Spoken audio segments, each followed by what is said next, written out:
Good evening, iRacers. Welcome to the iRacing Formula 3.5 Championship. Tonight from Donington Park, Apex Racing TV bringing you the coverage as normal. Lee Thompson here with Sam Fitzpatrick, joining me on commentary, and Sam Kumo on the cameras. We got a relatively small grid today, Sam, because of the split that we've seen, but 14 cars in session, a lot of the big hitters that we see each week, and a cracking circuit for the guys to race around. Yeah, absolutely. This place should be really good for these cars. Like you said, slightly smaller grid. 14 cars out here today. 28 signed up for the race, but I believe there's something like a 24 maximum car limit. So we just missed having quite a large grid, which would have been good. But this circuit should still produce a lot of entertainment for us. The shortest circuit, I believe, in all of the season. 29 laps we're going to complete around here today. But it is such a fast-flowing circuit, and it should really bring out the best of the downforce of these Formula 3.5 cars. And it's going to be pretty difficult to overtake, especially in comparison to Kota that we visited last week. Yeah, absolutely. Yeah, it's a very different style of track, isn't it? You know, Donington, an old classic circuit compared to the real modern stylings of Kota, as much as that one's a little bit more unique than some of the other modern circuits we go to. But it's a very, very narrow place, of course. Lots of fast, medium-speed corners, as we see. Nielsen there going through... Oh, Sam, mental block, you're going to save me with most famous section of corners. Crane of curves. Crane of curves, we got there. Well done. Cracking layout of circuit here, of course. Smooly did briefly bring up the championship standings for us as we were starting off there. And we can see that Christophe Herbenot was at the top of the standings still. And he is at the top of the standings today for our broadcasted race. So pole position for Christophe Herbenot with Tim Delisle alongside him in second. So the two big hitters of the series, lineup 1 and 2. Manuel Domingo there in third with Paul Ilbrink in fourth. Rob Bohr in fifth with Lubin Milmoric, another big hitter in the standings, in sixth. Edward Zemborski seventh with Ian Keeman in eighth. Thomas Knoll ninth. Omar Bahar 10th. Cedric Bill in 11th. With Patrick Letevey in 12th. 13th is Ronaldo Augusto, and 14th is Andres Nielsen. So that's our final row of Augusto and Nielsen. So let's say, shame it's a slightly small grid, but certainly the top 10 looks pretty competitive. Seeing Thomas Knoll there qualifying in 9th place, hopefully we're going to have a good run of battles at the front. Yeah, definitely, and often the pace difference in qualifying the race is quite large as Herbenot takes the grid and pretty much ready. The lights will come on. Yeah, so looking down at Herbenot then on that pole position, Tim Delisle on the right as we look at him from P2. They get going. Tim Delisle gets a bit of a poor start, goes to move and cover off Domingo straight away. He felt the need to defend. Is Domingo going to get the inside line? No, into turn 1. He's just trying to keep his nose in there. Domingo still alongside. He's going to have it inside for the first little fast section, but then Delisle takes the line for Crane of Curves. And Ilbrink now looking to get a move on Domingo for that third place as well. That's just slightly into all the cars single file. Looks like a good clean start. Timing screen is not showing us any big instance in his first couple of corners as Ilbrink still pressuring Domingo there. Yeah, desperately trying to just get down the inside, almost contact between the two of them, with Ilbrink perhaps picking up a little bit of a understeer there towards the end of the lap, where you probably go and get your best chance at the move. And of course these guys can use their 6 DRSs at any point in the race. They may well be using some during this first lap, as we've got side by side between Knoll and March. Good start for Knoll, actually up 2 places. You spotted him earlier on, maybe a little bit further down the order. Usually has good race pace, does Thomas Knoll, and expect him to gain a couple more places yet. Keeman gets him past March, who's a little bit of a poor start. That's now 3 places lost for March, and it could get worse for him over the next couple of corners. But I think he will stay in that place. No, he's actually very wide. Wow. And now he's going to lose a place to Omar Bahar, potentially, but should be a better exit as they move on to lap 2. Yeah, terrible opening lap from Moritz. So just really struggling to get the car under control. Does, in the end, hold off that position from Bahar there, so doesn't lose another spot at least. But we saw him really struggling under braking into Melbourne hairpin, and he's under pressure again. So I wonder if he's got a little bit of damage on that car that we can't see, but he just hasn't got the pace at the minute as he desperately tries to hang on to that 9th position. So like I say, it's been a clean start all through the grid though. Looking at the timing screen, I'm only seeing 4 or 5 cars that have actually changed position. So yeah, real single file sort of start to the race, good and clean. Urbano still leading from Delar, then Domingo, Vanil, Brinkman, Bohr, then Samborski, who's gained 1 spot from Noel, who's gained 2, Keeman in 8th, Moric, who we're watching in 9th, down 3, and Baha in that 10th position, as we saw. Yeah, and already 1.6 seconds between the two leaders. Bit surprising that it's quite that large as now. Down the inside goes Edward Samborski past Rob Bohr. Samborski very strong at Kota, certainly in qualifying, and we had a nice chat with him afterwards. A lot of experience in this car, pretty much since it was released. He's really committed to it, and it's getting some good results out of it, and you can see it's already starting to pull away. So nice job there from Samborski. He started down in 7th place. He was nearly 2 seconds, he was over 2 seconds in fact, slower than Christoph Herbeno on that last lap. So he's got a long way to catch up yet, as Thomas Knoll, another driver that we expected to be making up places, and he's catching up to the driver ahead. Of course, I think we chatted to, it may have been Samborski last week, he said how big the turbulent air was in this car. And, you know, I sometimes make a bit of a bigger deal out of it than it actually is, but it really does seem to affect these drivers quite a lot in this car. And this circuit, particularly the first half of the lap, is really going to be painful for all these guys if they're within a few tenths of a second of the driver ahead. Yeah, it was interesting to hear that last week, and perhaps, as you say, we're seeing the fruits of that in the opening laps as everyone just strung out a little bit. Tim Dalal from 2nd place in the gravel, recovering to 4th, now 5th. He's going to lose another 2 spots, I think, down into 7th he's going to end up. And don't go into the back of Thomas Nolver under brake, and he doesn't. So let's see what happened to Delisle. Then there's a head out the back of the circuit coming up to the Fogarty S's, and just loses the rear mid-corner on the first section. Does well to keep it out the wall, though. Lucky to keep it out the wall. And yeah, carries on with no damage, hopefully, from the gravel, certainly. And he's actually dropped 1 more spot now to Keeman as he's trying to recover as well. So interestingly, Delisle and Moric, the 2 championship contenders, in 8th and 9th now. And teammates as well. Yes, should be an interesting dynamic. Moric hasn't made up any places since that start, by the way. Still down in 9th place, so it's struggling quite a bit. Issue for Luteve out there, and Nielsen, I believe. Oh dear, well, there they are. And it can be quite difficult to get to that part of the circuit. And making contact seemingly. Let's see if this was 2 different incidents, or whether they have tangled a bit. Luteve just ahead, down the inside. Oh, it's massive netcode, it seems. And they're very unlucky right there. Yeah, very unlucky, especially because they're reasonably local to each other in the globe as well. French flag and a Swedish flag, so it's not like we have huge expected ping. But as you say, awful netcode. I have to say it was an optimistic position to try and make a move from Letave there, going down the inside of the first of Craner curve. So it always looked like it was going to be a bit of a struggle, but for sure, in the end, it was just a netcode contact, as you say. So yeah, Delisle's still in that 8th position on board. Great view from the nose of that car there, looking at Keeman ahead. Again, we've not managed to gain on Keeman, as we can see his last lap was exactly the same between the 2 of them last time by. And so it's just looking so tricky for the guys to follow down here. We can see how much speed Delisle lost mid-corner through that right-hander there as well, as Keeman just pulls away into the distance slightly. Yeah, it's got good pace through that part of the circuit. It looks a lot of fun to drive this thing around this circuit. Really does allow it to stretch its legs a little bit. And then this second half of the lap, a lot more kind of slow speed corners as part of the track bait, of course, just over the curbs, and a mistake from Delisle again. He's really struggling through that corner, it seems. I wonder if he maybe just got a little bit tentative perhaps that time and felt a little bit of a slide, tried to correct it and fell off the circuit. But this is turning into an awful race for a driver who's won multiple splits this season. Yeah, really uncharacteristic, as again he really struggles on the final corner, getting through Goddard's there, almost loses the rear. So again, I can't see any damage on the car. Perhaps there's some that we can't see. But yeah, really looks like the car is not to his liking at all. He's under pressure now from Cedric Bill as well for 11th and 10th position. So yeah, I've got a couple of uncharacteristic positions from the guys.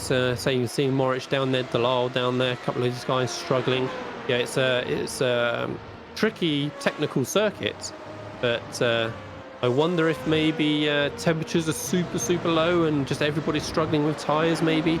It'll be interesting to hear from the guys at the end of a race, certainly, what the issue was for a couple of them out there. But this has all allowed Urbano just to cruise away at front. He's nearly up to 5 seconds already as we're on lap 6 from Domingo in second and Ilbrink in third still. Is looking pretty comfortable out there at the minute. Yeah, and Urbano just about had the edge last week as well. I think he finished something like 2 seconds ahead of the rest of the field. He just seemed to have maybe quarter of a second here or there across the lap. Of course, that was Circuit of the Americas, another very tricky circuit, and he was also very strong in qualifying. Thomas Knoll has an issue. Fortunately, he doesn't seem to have picked up much damage, if any damage at all, and this is how it happened. This is under traction or maybe mid-corner. See a very unique kind of double apex hairpin almost, and just leaves it on the exit. Does cause himself a little bit of front wing damage, but that's really not going to affect him too much. That's a great shame for Noel, because this race was coming towards him quite a bit. He was running up in 6th place, I believe. Yeah, absolutely, he was. It was a strong start. I should say, it looked like maybe it was mid-corner that he actually initially had the problem. The rear stepped out from him slightly. And we know with this tyre model in iRacing how sensitive the rears are to overheating. So any sliding, any spinning of the wheels just instantly cause you problems then when you need to ask for the grip again a moment later. So I think that's where the initial problem came from. But like I say, unfortunate just for that slight damage on the front wing. But it looks like he's got a bit of pace still, trying to close back on Augusto pretty quickly, get back up to that 11th position. Tim Delisle and Cedric Bill still looking pretty close for 9th and 10th as well, just 4 tenths between the two of them. As Bill or Bile, I'm going to go for Bill. Really close in the final corner there. Got underneath Delisle, so it looks like he is still really struggling out there. Tim Delisle, what was his lap time that time? Yeah, 1.5 seconds slower nearly than the cars in front of him. So for sure now Delisle must be suffering with damage on that car. Yeah, these cars very vulnerable to that type of damage. Going across the gravel trap, of course, earlier on, hasn't made contact with any walls or any jars or any high curbs. Just that floor damage seemingly costing him quite a bit. It'll be interesting to see what his straight line speed. Usually if you do get floor damage, it is pretty much just down the straights that you lose time. It's not necessarily through the corners. I don't know if that'll be something that is addressed when the knee damage model comes out. I am so excited about the knee damage model, because maybe applied to this car. It's very unclear until iRacing announce it in the next couple of weeks, you'd hope. But down that straight, actually, Bill losing quite a bit of time. So it's difficult to say where Delisle's actually losing time with this damage that he seems to have picked up. Maybe it's through the corners instead.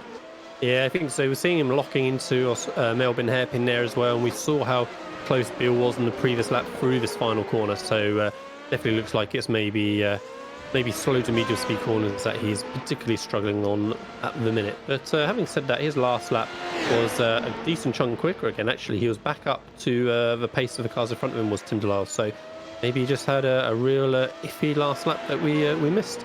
Ronaldo Augusto in his always all black livery that we see on Trading Paints here, still closely followed by Noel, but Noel hasn't really been able to make any further progress on him, so it looks like he's going to be stuck in that 12th position for the minute. And that seems to be a little bit of a theme of the race as we look at the timing screen. All the interval values are all in white. You can look at the timing page yourself with the link. I'll just put in for you in YouTube in just a second as well if you're not already looking at it. The only little battle in the top 10 at the minute is between Morich and Keeman that we're looking at now, 6th and 7th. Yeah, just half a second down on each other. Yeah, Morich has the option, of course, of using that DRS. They get 6 of them across the race. And it's not a massive advantage around here because, of course, there isn't a particularly long straight. I recall the designs for the 2010 cycle was when the F1 British Grand Prix was meant to move there. And this was really going to become the heart of British motorsport, I guess. Unfortunately, the developments never were complete, or nearly completed. Well, they ripped up the circuit, I seem to remember, didn't they? And yes, did some damage. I think they were going to get rid of that chicane down, so you got the back straight and then that chicane. That was going to be the new pit straight. And then the majority of the circuit is actually going to stay pretty much the same. Of course, going to keep the S's section, that fast flowing section, of course, which everyone loves around Donington. But this part of the track going to be renovated quite a bit, but well, it wasn't meant to be. It would be awesome if someone made like a mod for another game, as Keeman runs a bit wide, and that means that Morich is up into 6th place and now back to his starting place, of course, but he drops it now. And he's done a lot of hard work. It took him a while to get that move done, and he gives it away as soon as he takes hold of it. So now 2.7 seconds behind Keeman. He will be very frustrated with that. But yeah, just if someone made a mod on another game, it would be pretty cool to see what this Donington circuit would have been like.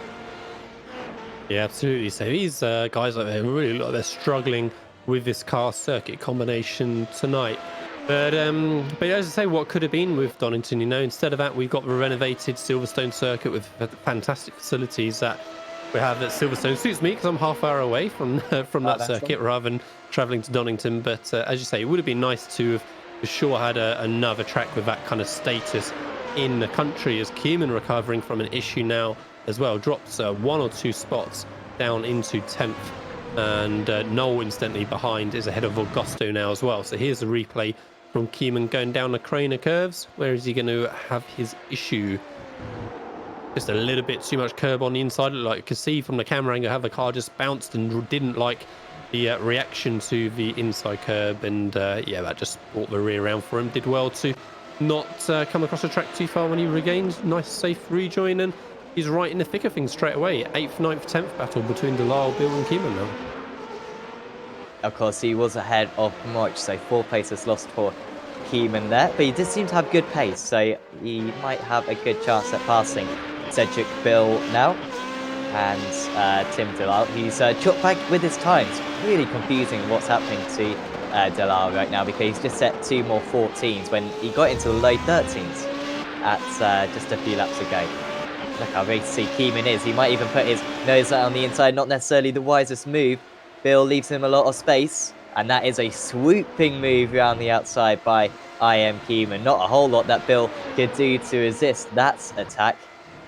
If he has been a little bit deeper on the brakes, they may well have made contact. And just see how that's killed his momentum straight away, having to take that tight line. And from attacking Tim Delisle for 8th place, he's now having to defend from Thomas Noel for 10th place. Yeah, like I say, a bit cautious there from Bill, but probably not the worst of ideas through that fast section. Don't want to get too close to each other side by side through there. Looks pretty clean for the two of them. Previous game, but not clean ahead for Keeman. So Keeman in the wars again at time. Right as I'm saying about cars getting through the chicane cleanly, Keeman definitely did not that time by. So it looks like the guys are just finding it such a challenge out there today. We're seeing so many unforced errors, way more than we've seen through the rest of the season, I think. And yeah, Keeman recovering to that 12th place again. Got straight in the thick of things though with the battle with Augusto ahead, and so he has still got some work to do. Just a quick check on the top. So Herbano's still 5 and a bit seconds ahead of Domingo, 1 and 2. Paul Lilbrink then 2 seconds back on Domingo in 3rd. Edward Samborski gaining 3 positions from the grid is a couple of seconds further back in 4th. Rob Bohr in 5th. Morich, who we just saw capitalizing on the errors of others, moving up to 6th. Omar Baha also gained 3 spots off the grid in 7th. Tim Delisle still struggling and, like I say, a bit intermittent in that 8th. Cedric Bill in 9th, and Thomas Noel in that 10th position. But yeah, at the front, they've all sort of spread out reasonably well. Just sort of Ilbrink and Samborski in reasonable contact with each other. But otherwise, it's for battle towards the back with Noel just a 3 tenths behind Cedric Bill. And in fact, Keeman on Augusto now, I think a move in progress. Yep, Keeman after 2 spins. Augusto with his issues as well, to be fair. But Keeman does make that move, and it looked quite simple from the back end of it. Noel making some progress as well, because all these drivers seemingly making mistakes at one point or another in this event. And Thomas Noel's right on the tail now. Might go down the inside. That would be an ambitious move, but just stays in single file. He now has to wait pretty much half the lap in order to go for a move. But they are now 4 seconds behind Tim Delisle, who's back into the 13s. So it's if he can keep that time up, then he will catch up to Omar Baha. Only 3 seconds between them. So just stay in the mid-13s and he'll be absolutely fine. As we got contact, Noel going for a move. I said he'd have to wait half the lap, and he didn't want to wait half the lap. and Cedric Bill loses out big time. Another driver off the circuit there is I Am Keyman, so gaining from that big time was Augusto, although he might be very susceptible to an overtake down the back straight. Here he comes down the inside. That was very simple. Lifting out of it seemingly was Augusto. But yeah, big issues there for Cedric Bill, and that seems to be quite a lot of damage for him. Yeah, it didn't look good at all that time by, but seeing lots and lots of little incidents now through the back of the field. So Augusto still in 11th position with Bill now recovering to that 12th place. Close company from Latuve, who we saw recovering from that incident earlier on. Thomas Knoll into the pits trying to deal with that damage as well. We can see the weather on screen, 18 degrees air temperature, not particularly cold. And track temperature does seem a bit on the low side, maybe with 22. But yeah, it doesn't seem particularly unusual out there. It is sort of early morning in sim time for Donington Park here. So yeah, it'll be interesting to see what the drivers make of that. As we see the teammates of Bill and Latuve, a line astern now 11th and 12th.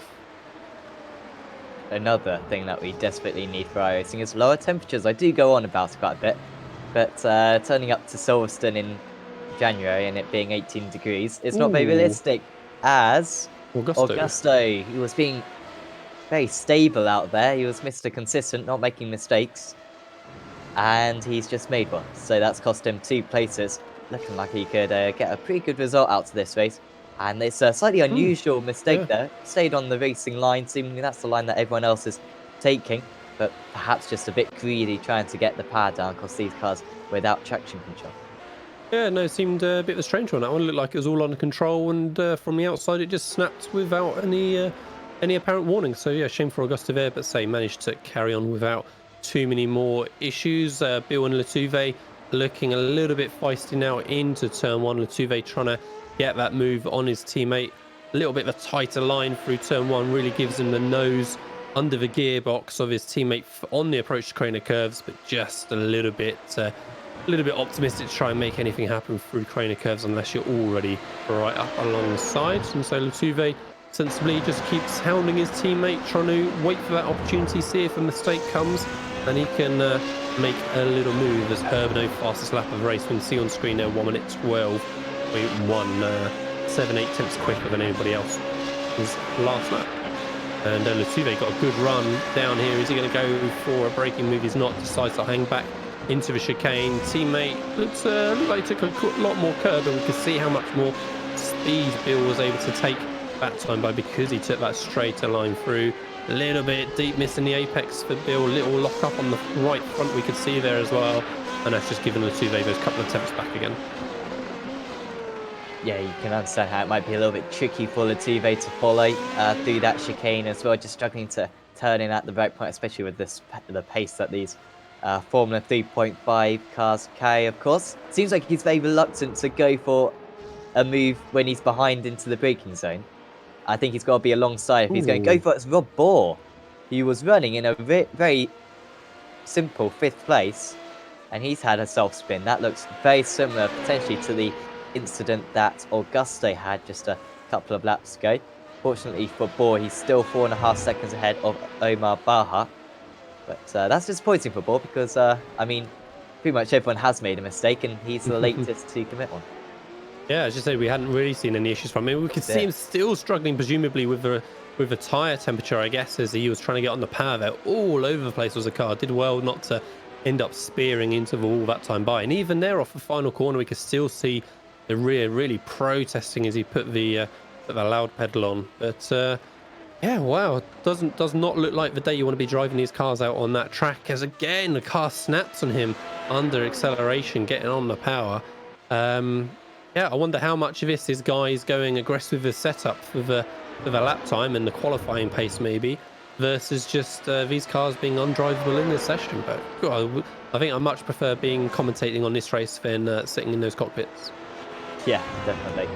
I mean, it's odd because, as we've been saying, the track temperature, the lower the track temperature, usually the better it is for these guys. And it's surprising that these tyres seem to be overheating when they spin. They seem to have a couple of laps where they're really struggling straight afterwards, which is very strange. will be fascinating to get a couple of interviews as Rob Bohr, and that is the corner that he struggled on the last lap as well. And he's lost out to Omar Baha. That must have lost him about 4 seconds, so probably a half spin. And he is really struggling for pace at the moment for grip. It's no longer this race than any other race, but it looks as though they've been running for 3 events already on these tyres. Just no confidence whatsoever as Bill has an off. Fortunately missing the wall. I think that was a little bit of an incident there with Ronaldo Augusto for 11th place. And here it was. So Augusto gets in quite close to Bill. It means that Latouve is way ahead of these guys now, of course. And he goes down the inside. Difficult move because he carried a lot of speed through this chicane. He's desperately trying to make the corner, and it was unlucky in the end for Bill. He knew that Augusto was going to be slow through the middle of the corner, so was thinking, I can line this one up, get a fantastic exit. Unfortunately, Augusto pretty much stopped between the 2 parts of the chicane and left Bill nowhere to go. Yeah, so a bit of that avoiding action, but at least he managed to keep it out of the wall that time by. Let's have a little look at Rob Bohr for this little section of a lap, see if he's still really struggling with the car control. We haven't seen another incident in the last minute or so, but we know he's been struggling this last lap and a half, 2 laps. A little bit deep into the hairpin, but able to cut back on the power. Still struggling to see him snapping a little bit on the oversteer, trying to control it, but it looked kind of manageable that time by. Again, late apex on the final corner, looks good. On the power, much cleaner that time by. So again, yeah, it doesn't look like he's struggling with something strange going on with the car. So just struggling under power maybe, so as we saw from the hairpin. Tim Delisle still slight enigma as to where his pace is in this race. Still a bit up and down as we've been seeing. He's not been able to really gain any time on the cars in front of him all race long. Still just 2.7 seconds behind Rob Bohr in that 7th position. So just not the way it's looked like it's wanted to go for Delisle this time. But it was a bit quicker last lap though, but again, I think from the lap time, 15.3 on lap 19 compared to a 12.8 on lap 16. You can see that's more due to Rob Bohr struggling than to Delisle's pace, I think, that time by. But yeah, another little incident from Bohr, and we might well see Delisle get mixing things up there as well.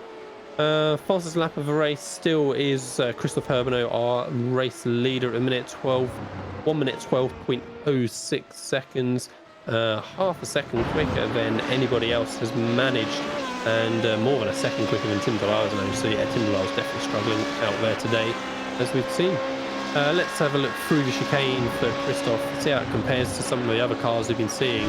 Looks so fast through there, and the car just looked planted, didn't it? Everyone else seems like they're driving a bit nervously, but it looked like it turned in confidently. He could just get straight back on the power, no problem. What about out of the hairpin here? Again, just looked easy. Looks like he's driving a different formula of car compared to some of the other guys out there. Yeah, it's really strange this. It's a mixture of driving style, I guess, and also that setup, but absolutely again on the exit there, which can be a little bit tricky with the traction. No problems whatsoever with Christophe Herbinot. So if he's figured out something with that car, it's clearly working well for him. Because we have seen over the season drivers taking vastly different amounts of downforce, particularly Philip Hyland. There was drivers going 20 kilometers an hour faster than one another on the straights, as Rob Bohr has got an issue out here. Oh dear, I'm just thinking maybe these guys who are spinning, maybe using a little bit less downforce perhaps, although that looks like a lot of wing on the back of Rob Bohr's car, so maybe not a correct hypothesis. Can't imagine for this circuit that anyone would be doing anything other than high downforce. You know, you'd think that you've got the back straight, granted, but it's not that long, and you just so many corners, medium high speed on this circuit that yeah, it'd be crazy. You'd think not to be high downforce, but Rob Bohr doing well to keep it out of the wall at least that time, so no severe damage. But yeah, struggling away down into that 9th position now. Latouve and Augusto looking like they're going to have a little bit of a battle here as well. Augusto less than half a second behind, but runs very wide into turn 1 there, and so that battle is cooled right off immediately, and giving Latouve a few more laps to settle in. Lap 23 of 29, so time is running out if anyone else wants to make any more moves. But again, the timing screen is mostly a shade of white, so it looks like most of the battles have just calmed down for the minute. Yeah, Keeman catching up to Delisle though out there in that last lap. Keeman was 8 tenths faster than Tim Delisle, but still 1.4 seconds behind. Keeman with a couple of offs, as I keep on saying, as everyone has. I mean, no one really can really say, oh, I mean, I was really unfortunate. If only I didn't make those couple of mistakes, because I think the majority of the grid could say that these guys are now 45 seconds off the lead. I mean, tell Tim Delisle that he'd be 45 seconds off the lead right now. He would not be impressed by any means. And even, I mean, I am Keeman as well. Not fantastic. Although, if you said to Keeman, you'd be beating Tim Delisle, you'd be chasing Tim Delisle down in these last stages, he would probably be quite pleased with that, I imagine. 1.2 seconds the gap now. Another half a second lost on that last lap for Delisle. So he should catch up, should Keeman. He's got plenty of laps remaining. Big thing is, can he make the overtake? They're 5 seconds behind Omar Baha. He's pretty much matching Delisle's times at the moment, so I don't think there's too much threats of those guys coming together. And yeah, apart from that, 2 seconds or more between absolutely everyone out on this field. Also, Thomas Knoll, he had a pit stop, remember? And he's actually coming back pretty quick at the moment at Cedric Bill. On that last lap, 1.5 seconds faster than Bill, and lapping pretty much faster than everyone bar the top 4. So he might just make it, or he might be agonizingly close to making it. Yeah, like I say, definitely looking like he's got good pace at the minute, as he just struggles with his connection a little bit, disappearing on screen that time by. But ooh, right on cue as we're looking at his pace going well, and he gets a slowdown penalty through the chicane that time by. So unfortunate for Noel, as he, yeah, as you say, tries to gain a little bit of a chance of a position at the end. Yeah, talking about Delisle and Keeman a minute ago, Keeman's got exactly, it has less rather than half the iRating of Tim Delisle in that 7th position. So if Keeman does manage to snatch that position from underneath him, I'm sure he'd be very, very happy indeed. You can see on screen 6.9k for Delisle and 3.4k for Keeman. And Keeman looked like he's got a good chance, gained plenty of time in this last lap since we've been with him. 0.3 of a second behind, and is he going to be able to shape up a move into the hairpin or maybe the final corner? Not close enough for the hairpin. It's difficult to tell which is the best place to overtake around here, because all of them it seems to be quite problematic. We've seen a few attempts into the chicane, but always seems quite risky. The hairpin, probably the first hairpin is probably the best opportunity, and even that second one as well, decent, and the first corner as well can have moves. But then we've seen moves elsewhere on circuit as well, so tricky to really put your finger on it. I guess in one way that's good for Keeman, means that he hasn't just got one avenue, but at the same time there isn't an obvious place where he can overtake. A little bit wide through turn 1, so back up to 0.8 of a second now, that gap. I think these guys are so flat out through that section of corners, so you can actually pick up a bit of a slipstream until the very last corner. Just shows the downforce and the speeds that these drivers can carry, as the gap now straight back down to half a second. So that's how simple it is for Keeman, 0.4 of a second, and this is the part of the circuit where the slipstream will help him out quite a bit. Will he use some DRS? Unfortunately, we can't see, but he certainly does close a lot. Now, trying to stay close through the chicane, he does that brilliantly, and this is his best opportunity. Extremely wide entry. Don't think there's any opportunity for Delisle to defend this one. He'll get the cutback though, but Keeman will have the inside again for the final chicane. Maybe Delisle trying to get back to the inside again, trying to get a nice exit here, and he does square off the corner pretty nicely. He might use a DRS of his own now, trying to break the drafters, Keeman, but he is fine into turn 1. That was a nice move in the end, textbook. Got close to the first half of the lap, fast through the chicane, and simple into the hairpin. As you say, definitely got a much better run through the chicane that time to get himself in position. It was interesting how much of a better drive he got off the hairpin as well than Delisle. You know, that side by side off the hairpin, and Delisle just didn't have a response for him at all down the straight. So how much of that was DRS being available, or just the troubles with traction maybe that Delisle was having? But yeah, looked a nice clean move for Keeman. If he can just hold on for a couple of laps without any obvious errors, then he should be looking pretty secure for that 7th position for now. every other car are 2.5 seconds or more apart, so looking like it's just going to stagnate a little bit for the moment. But Herbino win P1, Domingo 2, Ilbrink 3, Samborski 4. We've not seen really any errors from all top 4 cars. They've looked pretty solid and had things under control the whole race. And then pretty much every other car through the field, 5th Morich, Baja 6th, Eamon 7th, Delawa 8th, Rapport 9th, Latuve 10th. We've seen instance of some description, and it's really just the top 4 that have shown everyone else how it needs to be done, and that's how come they are comfortably at the front. By the way, thanks to Miner44 and also Lars Bayrick as well for subscribing to Apex Racing TV. Certainly do appreciate it. And of course, if you haven't already left a like on this video, please do. And also subscribe to Apex Racing TV. Got loads more events quite similar to this on our channel. Also, check out the iRacing Esports Network, because we broadcast on a Monday, Tuesday, Wednesday, and Thursday nights on that panel as well. Down to 1.8 seconds now, the gap between Bill and Noel. So Noel should make it. He's got 29 laps in this race, so he's got another 3.5 laps. So he should have plenty of time to spare to get past Cedric Bill. But with the way that this race has gone for so many of these drivers, I'm hesitant to be certain still get about a top 10, who knows? Yeah. I mean, he's not going to be far off Augusto by the end of this one, and Augusto's not far off Latuve, so... Oh, it's Latuve. Has he had a spin? Oh, well, Lee, I think he may have just scored something here, because Latuve's just lost a second with a mistake, and all of a sudden, him and Augusto could be in for an incredible battle for the final couple of laps. Yeah, going to be time well and truly running out for any other position changes that we want doing. But as you say, Augusto tucking into the slipstream, just second behind, 3/4 of a second behind as they come into turn 1. Race leader has started the final laps as we watch him now come down through the Craner curves, looking like he's had everything under control the whole race long. So, for Latuve and Augusto, then this is their last chance, because they've already been lapped by Herbino. They're not going to get any more opportunities if they want to get a position change done back there for Augusto. Everyone else ahead, Rob Ball Ford are going to get one more lap still after the one that are on.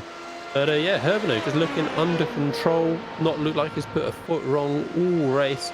As soon as he got off the line clean, he got through turn 1. Then never looked back at all. Augusto a little bit deep into chicane, had to back off slightly mid-corner. Thomas Noel all of a sudden making that move on Bill, just like we were predicting, and had to back out of it in the end. Almost tried to get round the outside into chicane, but nothing doing that time by. So Christoph Herbino then coming round the final corner, takes a pretty comfortable race win. Not his first at all for our broadcasted sessions that we have been watching here on Apex Racing TV. Championship leader, race winner, pole position, and fastest lap as well. So he got well and truly the whole package here at Donington Park. Latuve did indeed finish in front of Augusto, so their race is done. Domingo now second comes over the line along with Ilbrink. Samborski finishing in that 4th position as well any second now, as the rest of the top 10 will start to make their way over the line. And like I say, nothing, no other battles in progress. So as long as Keeman doesn't make a silly mistake, he'll have that 7th position secured over Tim Delisle.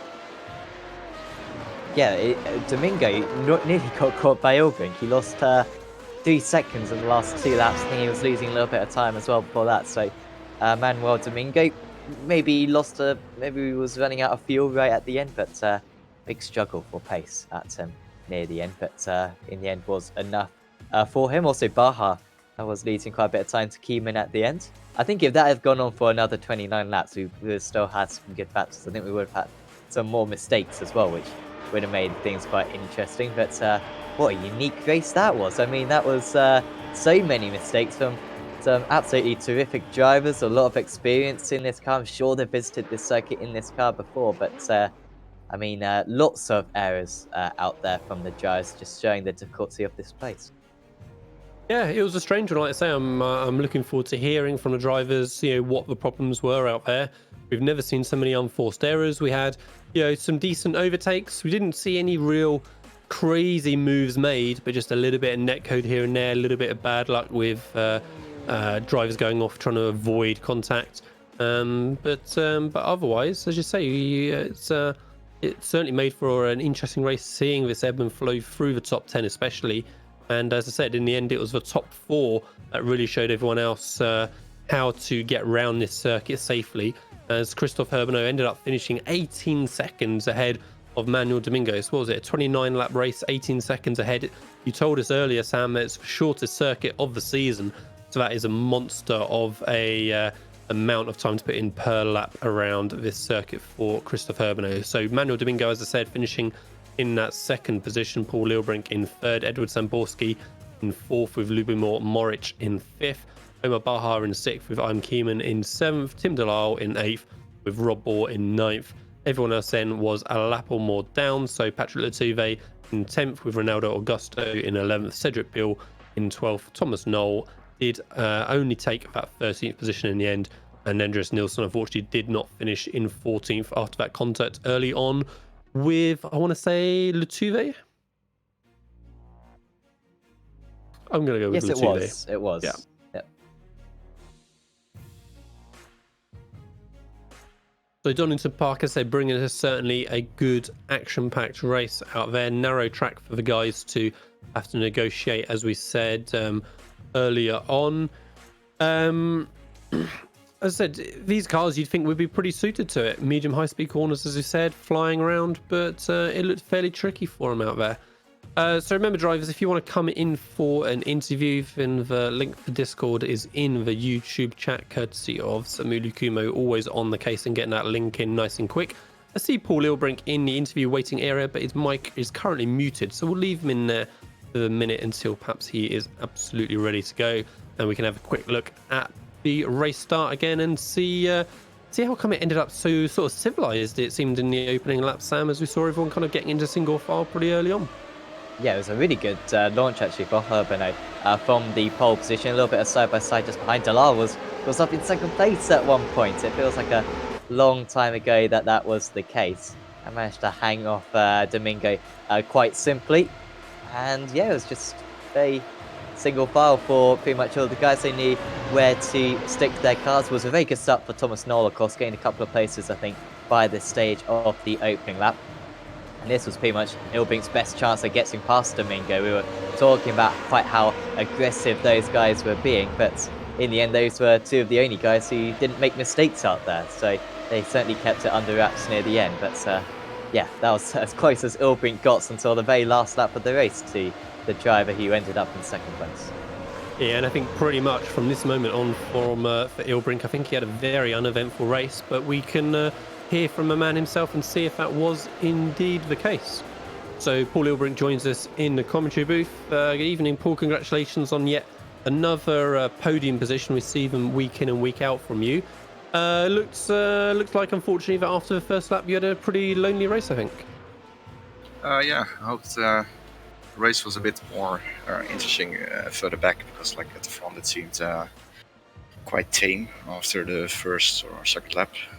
But yeah, just it's like quite a challenging track to like go really fast at. Like it's like very easy to pick up like off traction incidents everywhere, and like overheat the tires sometimes, or just run a little bit wide. So I'm happy I got that under control this race. Yeah.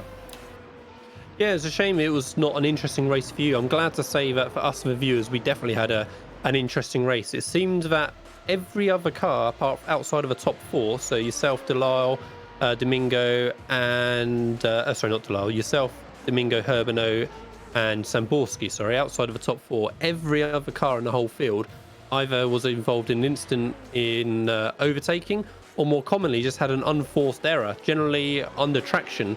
So you said about maybe it being easy to overheat the tires here. I mean, how difficult was it? It looked like a lot of the guys out there really struggled to just keep control of the cars through the race. Yeah, I'm like not like sure exactly what it is, but it seems like if you're like pushing a bit too hard, it just makes the car like go really understeery all of a sudden, which is like it just changes the behavior of the car quite a bit. Like you need to be like so gentle on the throttle then if that happens, because like all of a sudden the car isn't turning as well anymore, and like overshooting all the corners and running wide at the exits. So yeah, it's a bit challenging, but once you keep it like in a good window, it's like a pleasure to drive. But otherwise, it can become quite a struggle. Yeah, I'd say definitely looked like a struggle for some of the guys out there today.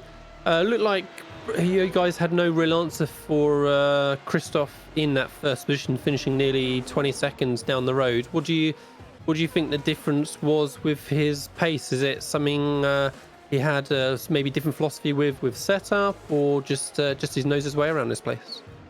It almost seemed like he disguised F1 car as Renault 3.5 for this race, but no, I think he's like a good driver. I think he prepared very well as well, so he really got the pace down, and it showed in qualifying. If you can see like how far he was in front of the field, with like qualified the rest of us in the top 4, and like out-qualified us by almost a whole second. So he's just got this track nailed down, I think, and once there isn't really much pressure, he can like really focus on driving. So driving the quick lap times in the race as well. So I think that helps him a lot as well. But yeah, it's just a good job by him. Yeah, it definitely was a good job by him, and say by all of the top 4 for getting through cleanly this week. Next week it's going to be Interlagos, another sort of tight, narrow, but of course historic circuit. Going to be another fun one there next week, I suspect, in these cars. Yeah, definitely. It should be a really, it's like an F1 great track, and it's suitable for these kind of cars. So it should be a lot of fun. Like it's a bit wider as well, so it should hopefully also provide a bit more like close racing and possible overtaking, etc. So I'm looking forward to it. Excellent. We look forward to it as well. If you'd like to run through your thanks as well, Paul, and then we'll speak to you next week. I want to thank everybody at Red Bulls Online and our partners and sponsors: Grandfield Simulation, Your Real Timing Arma Center, Aster Sim Race, Motiv Podcast, Turn Racing, Simmortal, Six Sideways, and Pixel. Excellent. And you guys for doing the nice. I think the most important to last. Yeah, I should start with that from now on. That's it. You'll make sure you do that for next week then. Yeah, that's right. All right, great, Paul. Thanks very much for joining us. As always, it's glad that you're always here, so we definitely have someone at least to talk to when nobody else rocks up. And we look forward to seeing another strong podium or maybe a step or so further next week. Thank you. All right. Right, so Sam, we got Eddie Samborski in the booth as well. Let's hear from how he got on. Yes, congratulations, Eddie. Another week, another 4th place. You're racking up quite a lot of points now. Yeah, that was some good fun out there. I'll take it, Yeah, definitely. Once again, a little bit kind of lonely out there, but you're one of the few drivers not to make a mistake. It seemed like everyone else was making mistakes, especially under traction, it seems. Was this was that a big problem for you out there? Were you close to making maybe any half spins out there today? Yes. The first 8 or so laps, I kept trying to tighten my lineup to try and avoid that, because naturally the car wants to spin when you get on the power. So I just kept trying to take a not overly tight line, but just to try and mitigate that effect. And I actually lost it in turn 3. Tori, when I was chasing Paul. I don't know if you guys are watching the front, but that was just a simple error I did getting out on the grass. And after that, it seemed like some of the drivers who were spinning seemed to struggle for a couple of laps after, maybe with overheating tyres. Did you struggle the next couple of laps to get back up to speed? Yeah, but it was definitely, the tires were warm, and it was kind of a wake-up call, kind of like, hey man, you're in P4, and sure, P3 is really attractive, but you're pretty much dead even with Paul Embrate. Just let it go. So I kind of, I had the demons going. The one telling me, hey man, you can go fast. The other one like, nah, you got P4, dude. Just stay here. So that was like my last 5 laps, and finally I was like, you know what? Just go for it. And I started going fast again, and then last lap, common sense one. I was like, you know what, you got 7 seconds to fifth, just get home. You know? Yeah, absolutely. It was a really good finish in the end. And next week we head to Interlagos. Is that a track that you got a lot of experience around in this car? Actually, yes. Last time we ran it, I struggled really bad for like 3 races, and then I took a look at my setup and I made a little bit of changes to it, and I made the car come alive. So I'm actually looking forward to it this time around. Last season I got quite the wake-up call. I mean, I was really down the order. I was like, oh, okay. So I'm excited this time for Brazil. I really like the track. It's fun. It's technical. I think you can have a lot of good side-by-side battles. Donington's fun in its own right. It's very technical, but trying to pass someone here is a pretty nerve-wracking experience. Yeah, absolutely. That certainly looked like that was the way today. Congratulations, Eddie, on another really good result. Is there anyone you'd like to thank before we let you go? Sure. I'll thank Fanatec for the, offering the sim equipment to buy, and VRS for doing the setups and the tutorials. Very helpful. Thank you guys for putting on the broadcast. It's good fun, and we'll see you next time. Awesome. Best of luck for next week, Eddie. All right. Thank you. You guys too. Yeah, so Eddie's... Sorry, Sam. Yeah, go. I was just going to say that was Eddie Sambulski finishing in 4th place today. Yeah, and like I say, strong result again. As you say, two fourth places in a row, I believe it was.